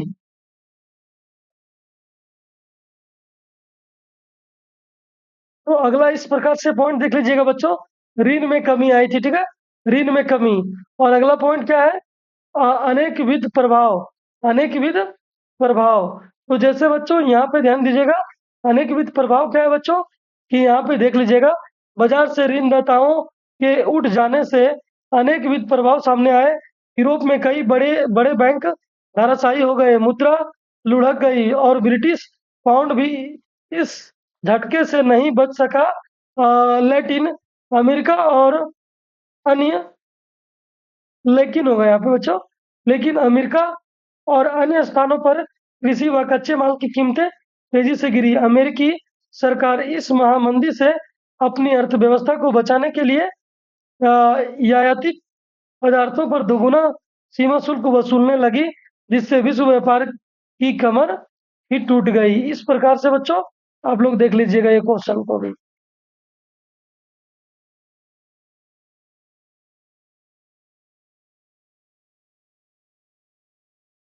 ध्यान दीजिएगा बच्चों, अगला क्या है, कॉर्न लॉ को समाप्त करने के बारे में ब्रिटिश सरकार के फैसले के प्रभावों की व्याख्या कीजिए। कॉर्न लॉ को समाप्त करने के बारे में ब्रिटिश ब्रिटिश सरकार के फैसले के प्रभावों की व्याख्या कीजिए। कॉर्न लॉ बच्चों होता है अनाज पे एक लॉ आया था, देखते हैं उसको हम लोग क्या है कॉर्न लॉ। ब्रिटिश पार्लियामेंट ने 19वीं शताब्दी में जो कानून अपने भूस्वामियों के हितों की रक्षा के लिए पास किए, उन्हें कॉर्न लॉ कहा जाता है। उन्हें क्या कहा जाता है बच्चों, कॉर्न लॉ कहा जाता है। इन कानूनों के द्वारा विदेशों में खाद्य पदार्थों के आयात पर पाबंदी लगा दी गई। इस पाबंदी के परिणाम स्वरूप जब ब्रिटेन में खाद्य पदार्थों के मूल्य बढ़ने लगे तो लोगों में हाहाकार मच गया और विवश होकर सरकार को ये कानून उठाने पड़े। इस कानून के हटाने के बहुत महत्वपूर्ण प्रभाव पड़े। इस कानून को जब हटाया गया बच्चों, तो उसका प्रभाव क्या क्या पड़ा, यहाँ पे ध्यान दीजिएगा। खाद्य सामग्री सस्ती हो गई, जिससे साधारण जनता की भूख की खूब लाभ होता होता रहा। जब बाहर से खाद्य पदार्थ सस्ते दामों में इंग्लैंड आने लगे, तो वहां के भूस्वामी बर्बाद हो गए, बहुत सी भूमि असर हो गई और खेती करने वाले बहुत से किसान बेरोजगार हो गए। ऐसे बहुत से ग्रामीण लोग नौकरी की तलाश में शहरों की ओर भागने लगे, जिससे शहरों की हालत भी खराब हो गई। ठीक है बच्चों, अब एक मोस्ट इंपोर्टेंट क्वेश्चन फिर से नजर आ गया है, यहाँ पे ध्यान दीजिएगा और इसको मोस्ट इंपोर्टेंट लगा दीजिएगा, मोस्ट VVI। स्पेनिंग जेनी क्या था, इसका आविष्कार किसने किया था? तो बच्चों यहाँ पे ध्यान दीजिएगा, स्पेनिंग जेनी कपास के रेशे से सूत काटने की मशीन थी, यानी कि कपास के रेशे से सूत निकालने वाली एक मशीन थी। इस मशीन द्वारा अकेला कारीगर अनेक पुनिया बना सकता था, यानी कि अनेक, जो क्या बोलते हैं बच्चों, गुट्टा जो होता है ना, अलग अलग देखते हैं जैसे अलग अलग रस्सी का धागा लपेटा हुआ रहता है, उसको बोलते हैं पुनिया बना सकता था और एक ही समय में कई धागे काट सकता था। स्पेनिंग जेनी का आविष्कार 1764 ईस्वी में जेम्स द्वार ग्रीव्स जेम्स द्वार ग्रीव्स ग्रीव्स ने किया था। ठीक है, औद्योगिक क्रांति, अगला क्वेश्चन बच्चों, औद्योगिक क्रांति सर्वप्रथम कब और कहाँ प्रारंभ हुई? और बच्चों ये जो मशीन आया था, जिसके कारण बहुत सारे कामगार जो थे, बहुत सारे जो काम करने वाले लोग थे, वो क्या मतलब बेरोजगार हो गए थे ये मशीन के आने से, क्योंकि ये मशीन जो है स्पिनिंग जेनी मशीन बच्चों कई लोगों का कार्य अकेले कर देते था और कम समय भी लेता था। इस प्रकार से अगला क्वेश्चन देखते हैं बच्चों, क्या है, औद्योगिक क्रांति सर्वप्रथम कब और कहाँ प्रारंभ हुई? तो बच्चों 18वीं शताब्दी के उत्तरार्ध और 19वीं शताब्दी के पूर्वार्ध में ब्रिटेन में तकनीकी, सामाजिक, आर्थिक और सांस्कृतिक स्थिति में काफी बड़ा बदलाव आया। इससे ही औद्योगिक क्रांति के नाम से जाना जाता है, जो शीघ्र ही यूरोपीय देशों से होते पूरे विश्व में फैल गया औद्योगिक क्रांति का सूत्रपात वस्त्र वस्त्र उद्योग के मशीनीकरण के साथ शुरू हुआ था। यानी औद्योगिक क्रांति बच्चों, ये जो है इसकी क्रांति, जो मशीन वगैरह तरह तरह की मशीनें आने लगी, तो औद्योगिक में एक तरह का नया क्रांतिकारी प्रारंभ हो गया। नेक्स्ट क्वेश्चन की ओर आगे बढ़ते हैं बच्चों। अगला क्वेश्चन क्या है, ध्यान दीजिएगा। ब्रिटेन की महिला कामगारों ने स्पिनिंग जेनी मशीनों पर हमले किए। व्याख्या कीजिए कि क्यों हमले किए। ये मोस्ट वीवीआई क्वेश्चन है बच्चों, इसको भी आप लोग टिक कर लीजिएगा, मोस्ट वीवीआई क्वेश्चन है ये। ब्रिटेन की महिला जो कामगार थी, वो स्पिनिंग जेनी मशीन का विरोध किए, इस पे हमले किए, वो क्यों किए। ठीक है, अभी आप लोग ऊपर में हम लोग चर्चा कर चुके थे कि वो क्या था मशीन। हम लोग देखते हैं यहाँ पे। पहला पॉइंट देखिए, स्पिनिंग जेनी मशीन के ने की कटाई की प्रक्रिया बहुत तेजी कर दी। स्पिनिंग जेनी मशीन एक समय में अनेक मजदूरों का कार्य कर लेती थी। इसके कारण मजदूर की मांग धीरे धीरे क्या हो रही थी, घट रही थी, यानी घट गई थी। बेरोजगारी की आशंका से मजदूर वर्ग, खासकर महिलाओं में नई प्रौद्योगिकी के प्रति आशंका व्याप्त हुई। यानी कि धीरे धीरे उन लोग को ऐसा लगने लगा कि अगर ये मशीन आने आ गई है, तो मशीन आने के कारण हम लोगों का धीरे धीरे क्या होगा, रोजगार खत्म होने लगेगा। अगला पॉइंट है बच्चों, जब उन उद्योग में इस मशीन का इस्तेमाल किया गया, तो अनेक औरतों जो हाथ से ऊन की कताई करती थी, को काम से हटाना पड़ा। और ये जब मशीन आया, तो कई सारे लोगों को काम से हटाना पड़ गया। इसी कारण महिला कामगारों ने स्पिनिंग जेनी मशीनों पर हमले किए। स्पिनिंग जेनी मशीन का महिलाओं द्वारा विरोध काफी लंबे समय तक चलता रहा।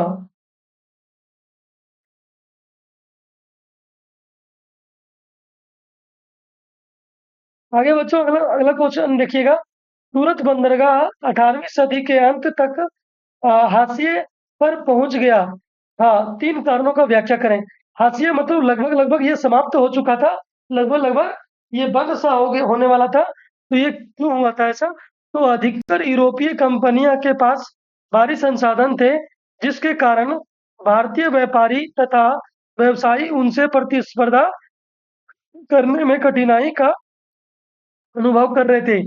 यूरोपीय कंपनियां स्थानीय दरबारों से विभिन्न राहतों पाकर शक्ति ग्रहण करती जा रही थी। कई कंपनियां को व्यापार का एकाधिकार मिल गया था।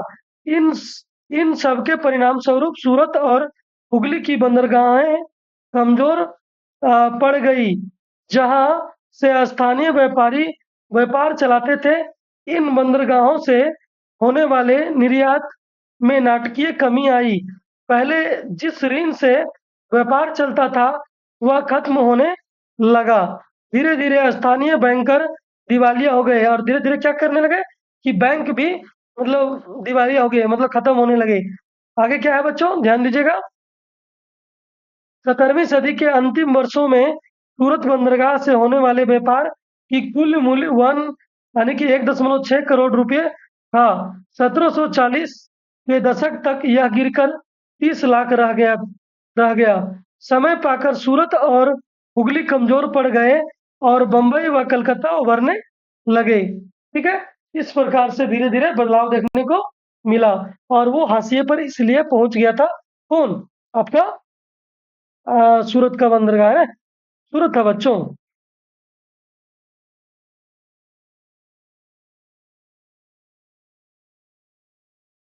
हाँ, सूरत का बंदरगाह था। आगे बढ़ते, आगे क्या है। 19वीं सदी के यूरोप में कुछ उद्योगपति मशीनों की बजाय हाथ से काम करने वाले श्रमिकों को प्राथमिकता क्यों देते थे। ये भी क्वेश्चन मोस्ट बीबीआई है, इसको टिक कर लीजिएगा, और आप लोग जरूर इसको देख लीजिएगा। ठीक है, 19वीं सदी के यूरोप में कुछ उद्योगपति निम्नलिखित कारणों से मशीनों की बजाय हाथ से काम करने वाले श्रमिकों को प्राथमिकता देते थे। ठीक है, ये क्यों देते थे बच्चों, वो ध्यान दीजिएगा। मशीनें महंगी या प्रभावी मरम्मत में कठिन और बड़ा पूंजी निवेश मांगती थी। यानी जो मशीनें बच्चों, छोटे छोटे उद्योग हो गए, चाहे बहुत सारे उद्योगपतियों के लिए ये मशीनें खरीदना मतलब आम बात नहीं थी। ये सही तरीके से इसको प्रयोग करने भी नहीं आ रहा था, अप्रभावी था ये। मरम्मत में कठिन, अगर किसी तरह का प्रॉब्लम हो गया तो इसको बनाने में बहुत कठिनाई होती थी और बड़ा पूंजी निवेश मांगती थी, जिस कारण से क्या किया गया बच्चों, 19वीं सदी के यूरोप में कुछ उद्योगपति मशीनों की बजाय हाथ से काम करने वाले श्रमिकों को प्राथमिकता दिए। मजदूर मजदूर आसानी से और सस्ती दरों पर मतलब उपलब्ध थे, क्योंकि मजदूर आसानी से मिल जाते थे। बाजार में तरह तरह के डिजाइन, रंग और खास लम, लंबाई की मांग रहती थी, जिसे मशीन से पूरा नहीं किया जा सकता। इसको केवल हाथ से बने कपड़े द्वारा ही पूरा किया जा सकता था। इसके लिए मजदूरों की जरूरत पड़ती थी। इन सारे बातों को आप लोग ध्यान रख लीजिएगा। इसलिए 19वीं शताब्दी के यूरोप में क्या किया गया, जो उद्योगपति है वो मशीनों की बजाय इसको मजदूरों को प्राथमिकता दिया। ठीक है, आगे क्या है बच्चों, बहुत सारे मजदूर स्पिनिंग जेनी के इस्तेमाल का विरोध क्यों कर रहे थे, स्पष्ट कीजिए। यानी बहुत सारे मजदूर स्पिनिंग जेनी के इस्तेमाल का विरोध क्यों कर रहे थे बच्चों। तो हम लोग यहाँ पे पहले ही बता चुके हैं कि स्पिनिंग जेनी जो मशीन था बच्चों, वो क्या था, वो कई लोगों का काम अपने कर लेता था, जिससे क्या हो गया, उद्योगों में श्रमिकों की मांग धीरे धीरे क्या हो गई, घट गई, जिससे लोग अधिकतर लोग बेरोजगार होने लगे। बेरोजगारी के इसी डर के कारण भारतीय महिला कामगारों ने, जो हाथ हाथ की कटाई पर निर्भर थी, स्पिनिंग जेनी मशीन पर हमले शुरू कर दिए।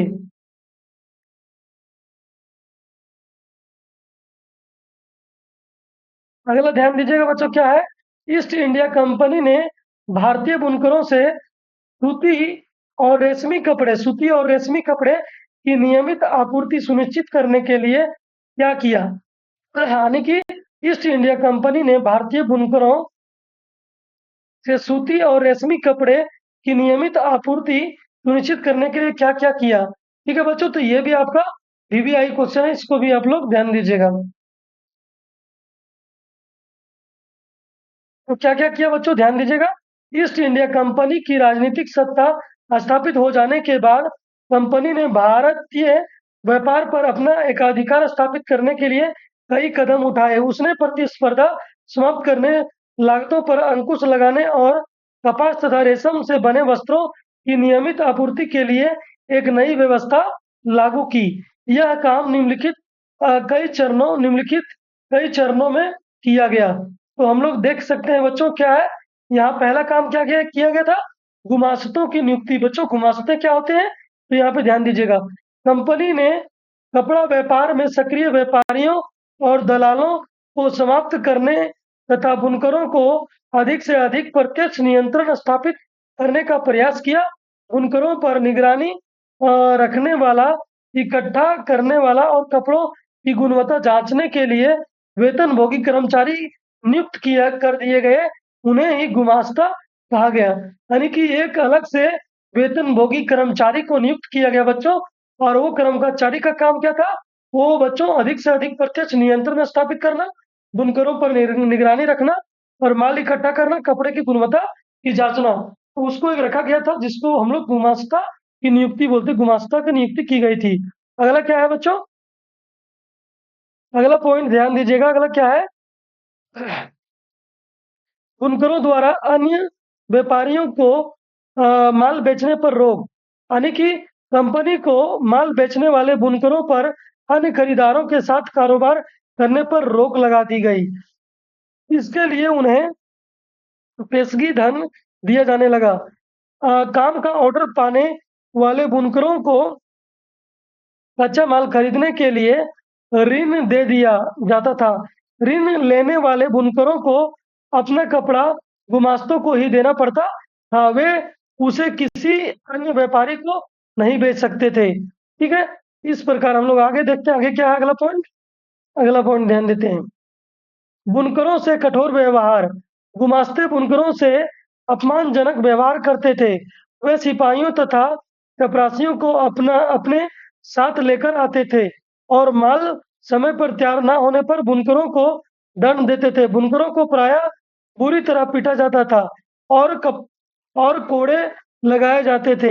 अब बुनकरों ना तो दाम पर मोल भाव कर सकते थे और न ही किसी अन्य सौदागर को अपना माल बेच सकते थे।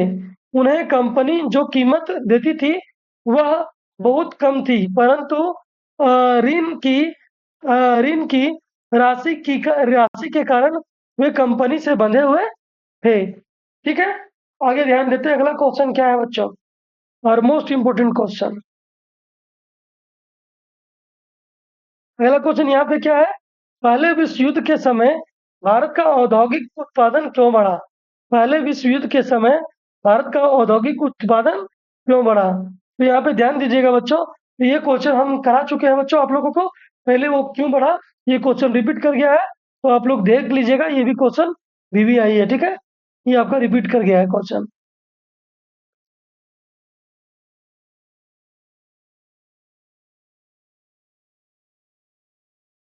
अगला क्वेश्चन क्या है बच्चों, 16वीं सदी में दुनिया सिकुड़ने लगी थी, इसका क्या मतलब है? तो देखिए बच्चों, संसार संसार के विभिन्न महाद्वीपों के लोगों के संबंधों में वृद्धि हुई। इसके पहले 12 विभिन्न महाद्वीपों के लोगों के बीच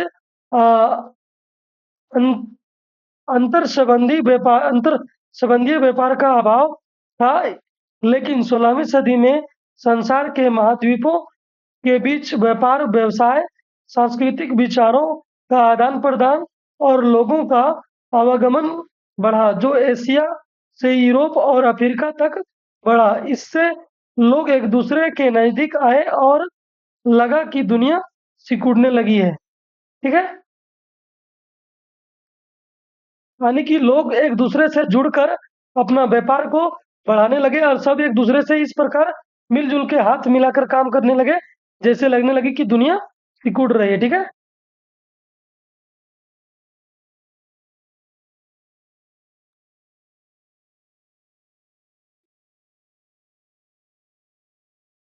अगला क्वेश्चन क्या है बच्चों, लोगों के मनोरंजन के अवसर उपलब्ध कराने के लिए इंग्लैंड में 19वीं सदी में मनोरंजन के कौन कौन से साधन सामने आए, चर्चा करना है। ठीक है, तो यहाँ देखिए क्या क्या है यहाँ पे। लोगों के मनोरंजन के अवसर उपलब्ध कराने के लिए इंग्लैंड में 19वीं सदी में मनोरंजन के बहुत सारे साधन उपलब्ध थे। ओपेरा, रंगमंच और शास्त्रीय संगीत के कार्यक्रम आदि। मेहनत कश अपना खाली समय पब या शराब घरों में बिताते थे। ब्रिटेन के इतिहास और उपलब्धियों से परिचित कराने के लिए अनेक पुस्तकालय, कला दीर्घाएं और संग्रहालय खोले गए। ठीक है, मजदूर छुट्टी के दिनों में समुद्र के किनारे अवकाश बिताते थे। ठीक है, तो इस प्रकार से इसका आंसर आप लोग कर लीजिएगा। आगे चलते हैं, अगला क्या है। 19वीं 19वीं और 20वीं शताब्दी में लंदन में भीड़ भाड़ की कम भीड़ भाड़ को कम करने के लिए उठाए गए विभिन्न उपायों का उल्लेख करें। यानी बच्चों ध्यान दीजिएगा, यहाँ क्या दिया है कि 19वीं और 20वीं शताब्दी में लंदन से भीड़ भाड़ को कम करने के लिए क्या कदम उठाए गए थे। तो यहाँ पे ध्यान दीजिएगा, 19वीं और 20वीं शताब्दी में लंदन से भीड़ भाड़ कम करने के लिए निम्न उपाय किए गए। क्या उपाय किए गए बच्चों? देखिए, पहला, प्रदूषण समस्या से निप निपटने के लिए सरकारी नियम और कानून बनाए गए। ठीक है, दूसरा क्या है, निर्धनों हेतु मकान निर्मित किए गए, यानी कि गरीब से गरीब के लिए मकान की व्यवस्था किया गया। अगला है, गांव में मनोरंजन एवं खेल के मैदान विकसित किए गए। गांव लंदन के आसपास की भूमि को एवं शहरों को विकसित किया गया एवं वहां पर बसने की सुविधाएं को लंदन की तरह तीव्र गति से विस्तार किया गया। ठीक है, इस प्रकार से आप लोग लंदन में जो लंदन 19वीं और 20वीं शताब्दी में लंदन से भीड़ भाड़ को कम करने के लिए ये सारे कदम को उठाए गए थे। ठीक है, आप लोग ध्यान दीजिएगा इसको। फिर से एक इम्पोर्टेंट क्वेश्चन यहाँ पे मिल गया है बच्चों, यहाँ पे ध्यान दीजिएगा आप लोग, क्या है, 19वीं सदी के मध्य में बंबई की आबादी में भारी वृद्धि क्यों हुई? 3 कारणों की व्याख्या करें। यानी कि 19वीं सदी के मध्य में बंबई की आबादी में भारी वृद्धि क्यों हुई थी?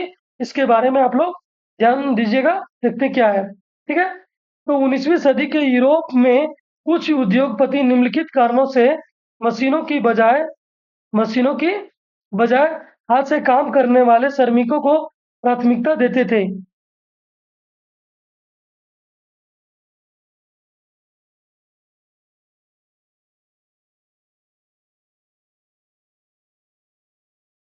तो यहाँ पे बच्चों, यहाँ पे ध्यान दीजिएगा, इसका आंसर थोड़ा सा क्या लग रहा है, हल्का सा। हाँ, तो बच्चों ये जो क्वेश्चन का आंसर है यहाँ पे, ये गलत है बच्चों।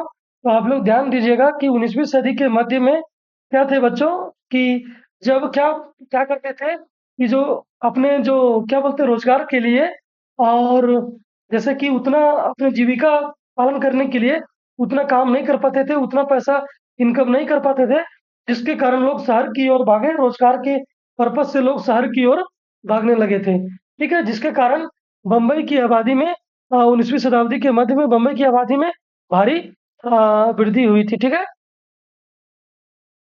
आगे चलते हैं।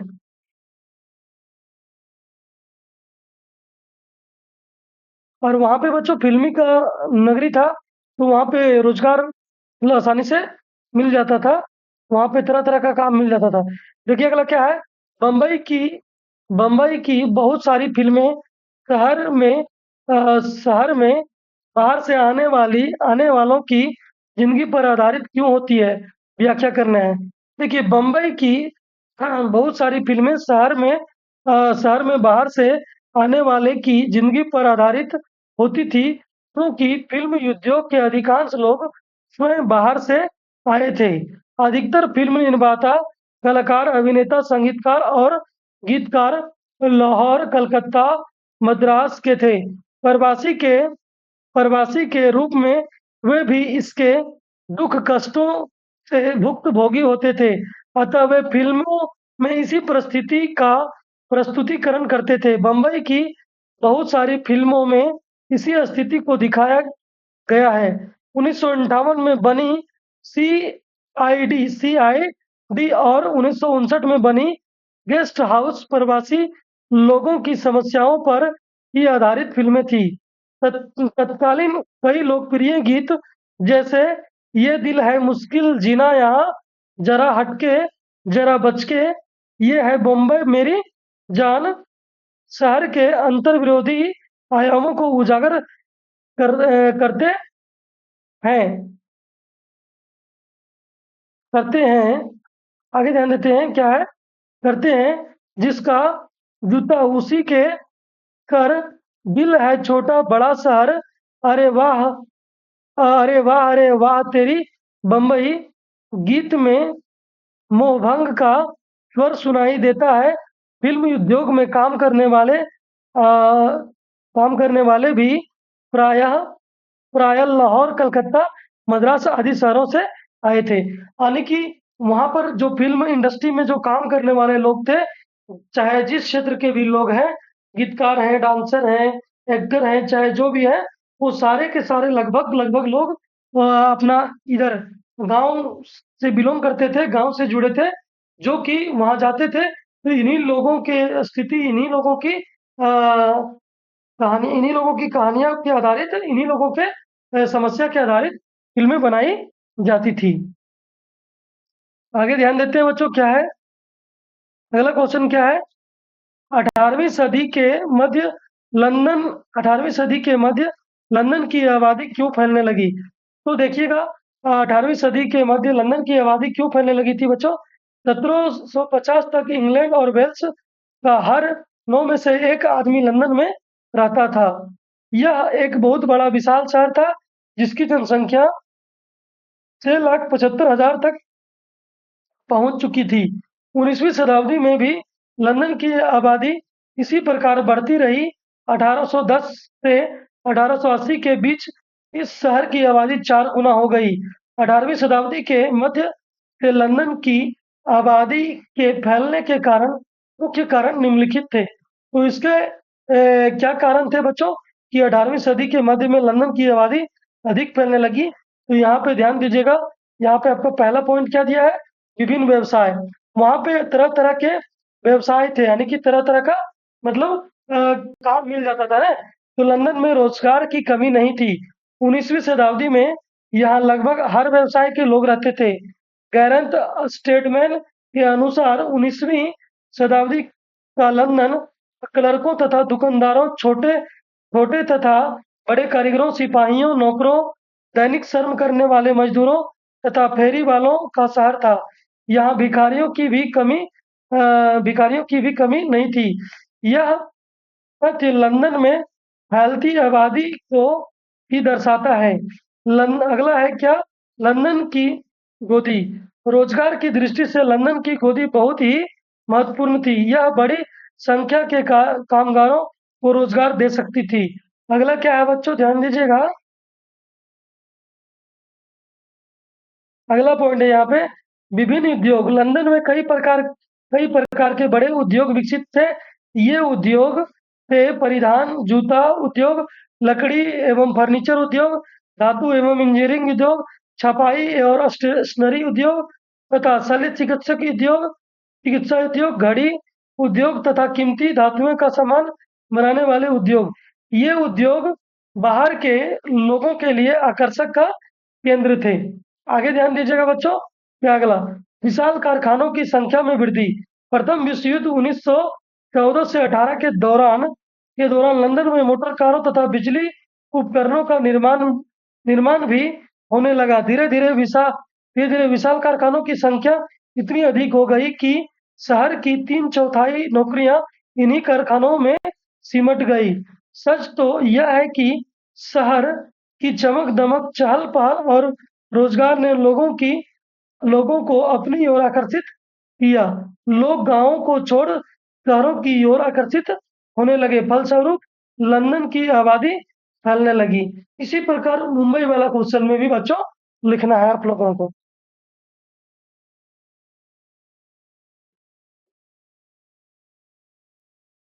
यहाँ पे ध्यान दीजिएगा बच्चों, क्या है? मार्टिन लूथर मार्टिन लूथर कैसे मुद्रण के पक्ष में था और उसने उसकी खुलेआम प्रशंसा की। कैसे की थी? उसकी व्याख्या करना है। ठीक है बच्चों, तो ध्यान दीजिएगा आप लोग, क्या है यहाँ पे। मार्टिन लूथर जर्मनी का एक महान धर्म सुधारक था। उसने रोमन कैथोलिक चर्च की कुरीतियों का विरोध किया था तथा रेफॉर्मेशन आंदोलन की शुरुआत की। मुद्रण के माध्यम से उसके द्वारा कैथोलिक चर्च की आलोचना कर लिखी गई आ, लिखी गई 95 रचनाएं अधिक से अधिक लोगों तक पहुंची। उसने अगला पॉइंट, उसने प्रोटेस्टेंट मत की शुरुआत की। उसने न्यू स्टेटमेंट की रचना की, जो मुद्रण तकनीकी के कारण बहुत कम समय में हजारों लोगों के हाथों में पहुंच गया। मुद्रण के तकनीक के विकास के कारण ही लूथर को अपने विचारों को लोगों में फैलाने का अवसर प्राप्त हुआ, जिसका कारण प्रोटेस्टेंट धर्म की शुरुआत हुई। अगला क्या है? मार्टिन लूथर का मानना था कि मुद्रण ईश्वर की ही दी हुई महानतम देन है, सबसे बड़ा तोहफा है। मुद्रण के प्रति लूथर कृतज्ञ था और उसने खुलेआम उसकी खुलेआम उसकी प्रशंसा की। इसकी इसका मतलब क्या? मुद्रण की। ठीक है, आगे ध्यान दीजिएगा। 19वीं सदी में भारत के गरीब जनता पर मुद्रण संस्कृति का क्या असर हुआ? तो गरीब देखिएगा कि गरीब जनता पर मुद्रण संस्कृति के निम्नलिखित प्रभाव हुए। सार्वजनिक पुस्तकालय। 19वीं सदी में मुद्रण निर्धन लोगों तक पहुंचा, यानी कि गरीब से गरीब लोगों तक पहुंच गया। प्रकाशकों ने छोटी और सस्ती पुस्तकें छापने शुरू कर दी। इन पुस्तकों को चौराहे पर बेचा जाता था। ईसाई मिशनरियों तथा संपन्न लोगों द्वारा सार्वजनिक पुस्तकालय भी खोले गए। वर्ग भेद के मुद्दे को उछालना, यानी कि जो भेदभाव था लोगों के बीच, उसको बाहर लाया गया। तो हम लोग यहाँ देखते क्या है कि उछाला गया। तो क्या है, 19वीं सदी के अंत में कई लेखकों ने वर्ग भेद के मुद्दे पर यानी कि क्या क्या है, लिखना शुरू किया। आगे क्या है, ज्योतिबा फुले एक समाज सुधारक थे। ज्योतिबा फुले क्या थे? एक समाज सुधारक थे, जिन्होंने निम्न जाति की अशोचनीय दशा के बारे में लिखा है। उन्होंने अपनी पुस्तक गुलामगिरी 1871, गुलामगिरी की रचना कब हुआ? 1871 में जाति व्यवस्था के अन्यायों के विषय में लिखा। आगे क्या है, 20वीं सदी में ने बी आर अम्बेडकर ने भी जाति व्यवस्था के विरुद्ध डटकर लिखा।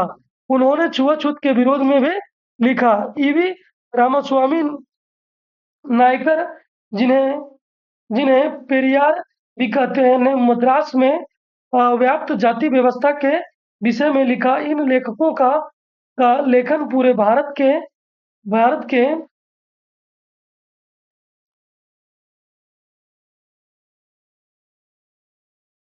पूरे भारत के पूरे भारत के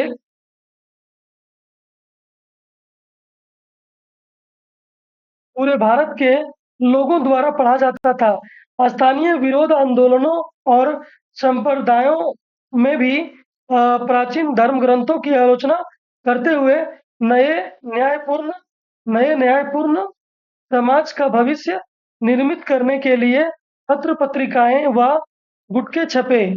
ठीक है। अगला क्या है, किताबों के माध्यम से मजदूर वर्ग में नशाखोरी, साक्षरता, राष्ट्रवाद के संदेश को प्रसारित किया गया।